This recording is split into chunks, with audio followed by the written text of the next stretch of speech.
Itu siap-siap deh buat bulan Ramadan. Persiapan apa saja yang perlu disiapkan? Saya kasih tahu teman-teman.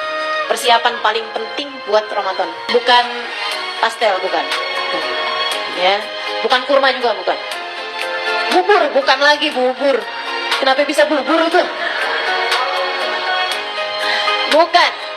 Apa persiapan paling urgent, paling darurat, paling penting untuk kamu siapkan pada bulan suci Ramadan adalah minta maaf kepada orang-orang yang ada di sekelilingmu, terutama yang pernah kamu zalimin, teman-teman. Karena ternyata puasa Ramadan kita, tarawih kita, Quran kita gak akan diterima sama Allah kalau di hati kita masih ada dendam, masih ada permusuhan dengan siapapun dari hamba Allah. Ayo, minta maaf. Minta maaf dan memaafkan. Maafin siapapun yang pernah berbuat salah sama kamu. Jadi sekalian, antara memberi maaf sama meminta maaf, gampangan mana? Susahan mana? Bukan, susahan memberi maaf. Kenapa? Kalau kamu minta maaf karena kamu memang merasa salah, kamu minta maaf, memang semestinya. Tapi kalau memberi maaf, kita nggak kenapa-napa, dia jahat sama kita, kamu ngasih dia maaf. Kasih tahu nggak ustazah sama orangnya? Nggak harus.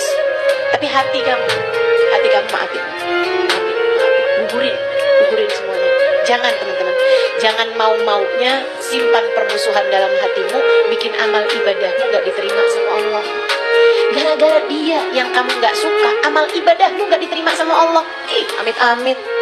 Betul gak? Kamu gak seneng nih sama orang. Jangan jadi bikin kita yang susah gara-gara kebencian kita sama dia. Ya kan? Kalau kamu gak suka sama orang, maafin. Kamu gak harus deket lagi sama dia, tapi maafin. Ada orang jahat sama kamu, maafin, teman-teman. Ada suami KDRT sama kamu pisah sama dia, bisa, tapi maafin. Kenapa gitu? Hatimu, ibadahmu, puasamu, sayangin. Jangan sampai karena kebencianmu sama dia bikin sholat kamu gak diterima. Jangan sampai karena dia tuh, kamu katanya gak suka kan sama dia kan? Jangan sampai gara-gara dia yang kamu benci, sholat kamu yang gak diterima, puasa kamu yang gak diterima. Sayang bener. Maafin, bukan buat dia, buat hatimu sendiri. Saya sayang sama kamu.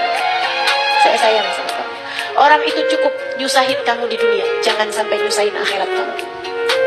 Orang itu cukup bikin hati kamu kesel di dunia, jangan sampai bikin ibadah kamu gak diterima. Jadi sayangi hatimu, maafin salahnya orang, siapapun orangnya yang pernah berbuat salah padamu.